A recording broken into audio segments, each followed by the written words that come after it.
ក្រុមហ៊ុនកូនខ្មែរនាំចូលនៅផលិតផលទឹកដោះគោ3ប្រភេទបំពេញតម្រូវការទីផ្សារនៅកម្ពុជា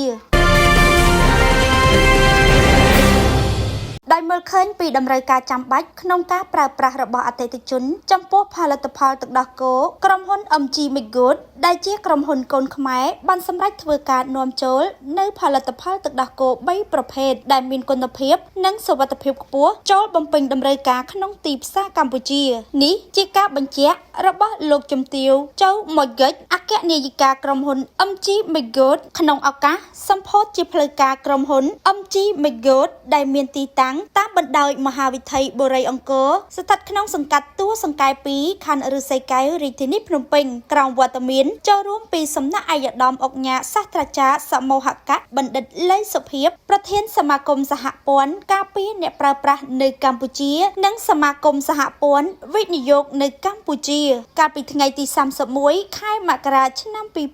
2026លោកជំទាវចៅម៉ុយហ្គិចបានបញ្ជាក់ទៀតថាបច្ចុប្បន្នក្រុមហ៊ុនបាននាំចូលនៅទឹកដោះគោពីរប្រភេទរួចមកហើយគឺទឹកដោះគោស្រស់ Barista Meal និង Lotha Meal ហើយនៅមានដើមខែកុម្ភៈនេះក្រុមហ៊ុននឹងនាំនៅទឹកដោះគោមួយប្រភេទទៀតគឺទឹកដោះគោខ្ទិះចាបច្ចុប្បន្នផ្ទាល់ក្រុមហ៊ុនយើងបានចែកចាយនៅទឹកដោះគោស្រស់ពីរប្រភេទគឺទឹកដោះគោម៉ាក់ Barista មាននិង Lotha មានដែលមានលក់នៅគ្រប់ផ្សារទំនើបពេលនេះក៏ដូចជាផ្សារទំនើបនានា Eon អីចឹងបងប្អូនអាចទៅរកមើលបានហើយចំពោះទឹកដោះគោមួយប្រភេទទៀតគឺជាប្រភេទទឹកដោះគោខ្ទិះយើងក៏មានធ្វើការនាំចូលមកដែរនឹងមានស្តុកចែកចាយចាប់ពីខែក្រោយទៅចាបាទពាក់ព័ន្ធទៅនឹងមូលហេតុនេះដែលបងសម្រាប់ចិត្តថាបងយកទឹកដោះគោប្រមាណប្រភេទនេះនាំចូលមកទីផ្សារក្នុងស្រុកចានេះគឺជាចំណុចមួយដ៏សំខាន់ពាក់ព័ន្ធជាមួយនឹងការដែលជ្រើសរើសផលិតផលនាំចូលការពីដំបូងឡើយគឺពួកខ្ញុំអត់មានកំណត់ក្នុងការនាំចូលប្រភេទទឹកដោះគោស្រស់ទេប៉ុន្តែដោយហេតុនៅក្នុងប្រទេសយើងចាប់ផ្ដើមមានកង្វះក្នុងការផលិតផលប្រើប្រាស់អញ្ចឹងជាពិសេសចំណុចដែលខ្វះខាតច្រើនជាងគេនឹងគឺប្រភេទទឹកដោះគោស្រស់អញ្ចឹងខ្ញុំក្នុងនាមខ្ញុំជាក្រុមហ៊ុនដែលអាចមានសិទ្ធិក្នុងការនាំចូលទំនិញមកចែកចាយបានខ្ញុំក៏ព្យាយាមទៅជ្រើសរើសរកទំនិញនៅប្រទេសជិតខាងដែលមានគេហៅការដឹកជញ្ជូនរយៈពេលខ្លីបំផុតដោយសារប្រភេទទឹកដោះគោស្រស់គឺវាត្រូវការរយៈពេលទុកដាក់ហ្នឹងគឺគេហៅថាសីតុណ្ហភាពក៏ត្រូវការកម្រិតឲ្យស្តង់ដារការដឹកជញ្ជូនมันអាចយូរបានទេដោយសារគេហៅ shelf life សុពលភាពរបស់ទឹកដោះគោនោះបានត្រឹមតែរយៈពេល10ថ្ងៃទៅ11ថ្ងៃចេញពីរោងចក្រអញ្ចឹងគឺខ្ញុំផ្ទាល់គឺរើសប្រទេសវៀតណាមដែលអាចធ្វើដំណើរមកក្នុងរយៈពេលខ្លីបំផុតដែលអាចនៅរក្សាគុណភាពទឹកដោះគោស្រស់របស់យើងបានដូចទូទៅអញ្ចឹងហើយចំពោះការដឹកជញ្ជូនគឺយើងព្យាយាមប្រើតាមស្តង់ដារការដឹកដោយឡានត្រជាក់ប្រើឃ្លាំងត្រជាក់ប្រភេទទឹកដោះគោស្រស់ត្រូវទុកនៅក្នុងសីតុណ្ហភាពពី2ទៅ4អង្សាថេរសីតុណ្ហភាពដែលទទួលបានទៅលើទឹកដោះគោអញ្ចឹងចំពោះហេតុផលនេះដែលខ្ញុំត្រូវតែសម្រេចចិត្តជ្រើសរើសយកប្រទេសជិតខាងយើងគឺប្រទេសវៀតណាមដើម្បីផ្គត់ផ្គង់ចូលមកហើយក្នុងនោះដែរខ្ញុំចង់ឲ្យបងប្អូនទាំងអស់គ្នានៅកម្ពុជាមានតម្រូវការប្រើប្រាស់នឹងបានគ្រប់គ្រាន់កុំឲ្យថាខ្វះមុខខ្វះក្រោយអញ្ចឹងក៏ខ្ញុំជ្រើសរើសយកទឹកដោះគោពីរ brand គឺ Barista មាននិង Lotha មានដែលជា brand ធំជាងគេនៅវៀតណាមចូលមកស្រុកខ្មែរយើងហើយចំពោះផលិតផលនេះជ្រើសរើសដោយទំនួលខុសត្រូវនិងប្រយ័ត្នមានន័យថាខ្ញុំទៅមើលដល់ farm គេចិញ្ចឹមផ្ទាល់ខ្ញុំទៅមើលសង្វាក់ផលិតកម្មតើផលិតកម្មហ្នឹងមានចំណុចរបៀបម៉េចមើលទៅការដឹកនាំផលិតរបស់គាត់នឹងតាមស្តង់ដារប្រទេសណាអញ្ចឹងគឺពួកខ្ញុំបានត្រួតពិនិត្យមកយ៉ាងច្បាស់លាស់ហើយបន្ទាប់ពីការដែលនាំចូលមកគឺយើងបានយកទៅកាន់មន្ទីរពាក់ព័ន្ធមន្ទីរស្តង់ដារទាំងអស់ដើម្បីធ្វើការឆែកគុណភាពមុននឹងយើងដាក់លក់នៅលើទីផ្សារចាជាមួយគ្នានេះអាយដាមអុកញ៉ាសាស្ត្រាចារ្យសមោហកៈបណ្ឌិតលេងសុភាពបានចាត់ទុកការបើកដំណើរការជាផ្លូវការរបស់ក្រុមហ៊ុន MG Megood និងបាននាំចូលនៅទឹកដោះគោស្រស់និងទឹកដោះគោខ្ទិះនេះថាជាការចាប់ផ្ដើមដ៏សំខាន់នៃរូបមន្ត5ផ្ដុំផ្ដើមផ្ដោតផ្ដោះប្ដូរដែលជាគោលនយោបាយអាទិភាពតម្រូវការចាំបាច់របស់ប្រជាជនយើងការងារនេះគឺជារឿងសំខាន់ទាក់ទងនឹងសុវត្ថិភាពម្ហូបអាហារនិងភេសជ្ជៈនៅក្នុងនោះគឺគោលនយោបាយការងារអាទិភាពតម្រូវការចាំបាច់របស់ប្រជាជនយើងគឺទាក់ទងទៅនឹងទឹកដោះគោ ចឹងទៅដោះគោនេះគឺជាការចាប់ផ្ដើមមួយដ៏សំខាន់គេហៅថារូបមន្ត5ផ្ដោផ្ដុំផ្ដើមផ្ដល់ផ្ដោតផ្ដោះផ្ដោអញ្ចឹងនៅក្នុងចំណោមនេះគឺវាបានផ្ដើមចេញជារូបរាងបានមួយជំហានទោះជាមានការចាប់ផ្ដើមចេញពី3ទំនិញ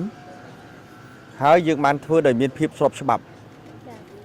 នេះជាកត្តាមួយហើយនឹងមានការប្រកាសទទួលស្គាល់ពីការពៀនអ្នកប្រើប្រាស់ហើយនឹងស្ថាប័ននៃពាក់ព័ន្ធដែលមានការទទួលស្គាល់ទោះជាថ្ងៃនេះគេធ្វើជាលក្ខណៈសាមញ្ញក្រុមគ្រួសារជាជាមួយតំណាងចែកចាយតូច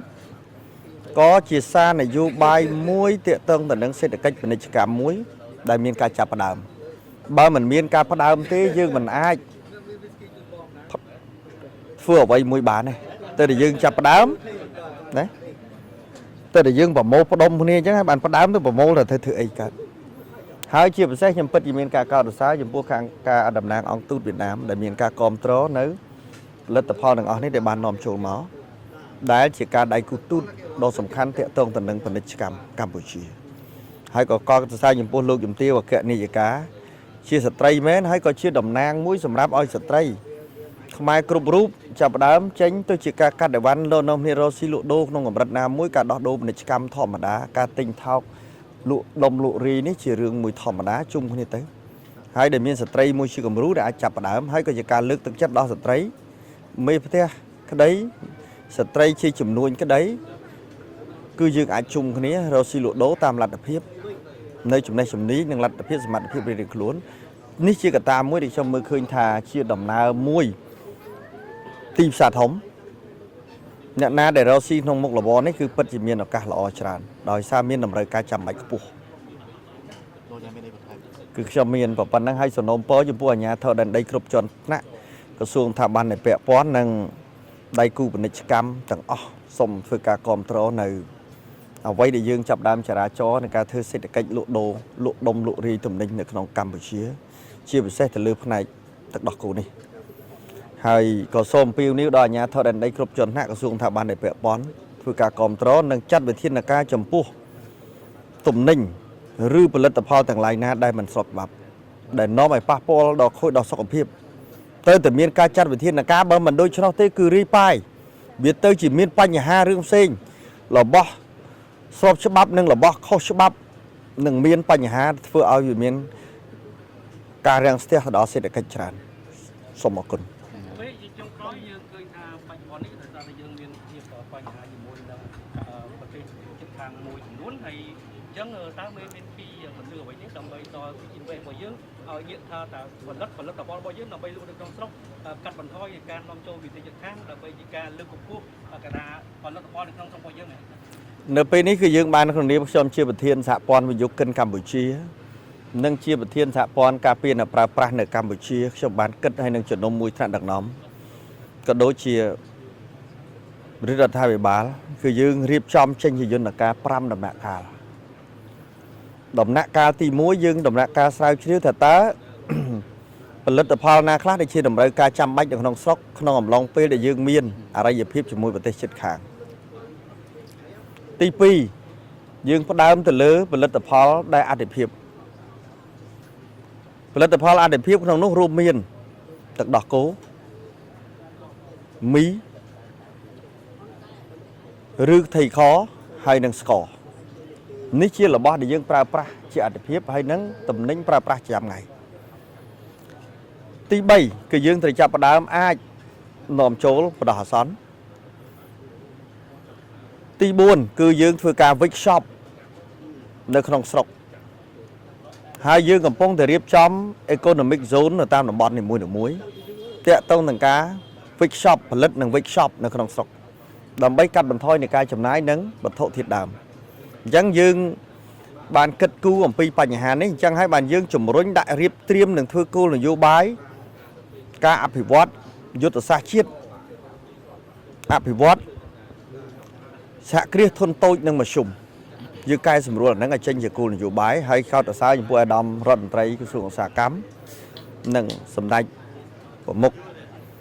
រាជរដ្ឋាភិបាលដែលមានសម្ដេចមហាវត្តធិបតីហ៊ុនម៉ាណែតដែលខំប្រឹងប្រែងធ្វើកិច្ចការងារនេះសម្រាប់និរន្តរភាពសេដ្ឋកិច្ចជាតិអញ្ចឹងនៅចំណុចនេះ យើងឃើញថានៃការរៀបចំឲ្យវាត្រូវតាមក្បួនខ្នាតនិងរបៀបរបបការងារទី5យើងផ្សាយទៅលើពិភពលោកថាអាចចូលមកវិនិយោគពីព្រោះនៅកម្ពុជាមានច្បាប់វិនិយោគទាំងថ្នាក់ក្រោមជាតិនិងថ្នាក់ជាតិអញ្ចឹងយើងអាចការពារដោយផ្លូវច្បាប់មួយភាពត្រឹមត្រូវយើងអាចមករកស៊ីនៅស្រុកខ្មែរដែលមានសុវត្ថិភាពអញ្ចឹងមានសុវត្ថិភាព5ដែលអាចគេរកស៊ីនៅកម្ពុជាបានទី1គឺអ្នកប្រើប្រាស់ប្រើតំណែងស្របច្បាប់ទី2អ្នកនាំចូលនិងចែកចាយដែលមានការការពារប្រើប្រាស់ការពារមួយត្រឹមត្រូវទី3ម្ចាស់ផលិតផលទី4ដៃគូពាណិជ្ជកម្មដៃគូវិនិយោគរោងចក្រសហគ្រាសដែលពាក់ព័ន្ធឬក៏ម្ចាស់ទុនទី5រាជរដ្ឋាភិបាលមានស្ថិរភាពនយោបាយអញ្ចឹងកិច្ចការងារទាំង5នេះដែលជាកន្លឹះធ្វើឲ្យវិនិយោគិនជាតិនិងអន្តរជាតិអាចចូលរួមធ្វើការជាមួយគ្នាបានទប់ជាមួយនឹងសភាពការនៅថ្ងៃនេះក្នុងពេលបច្ចុប្បន្ននិងទៅអនាគតយូរអង្វែង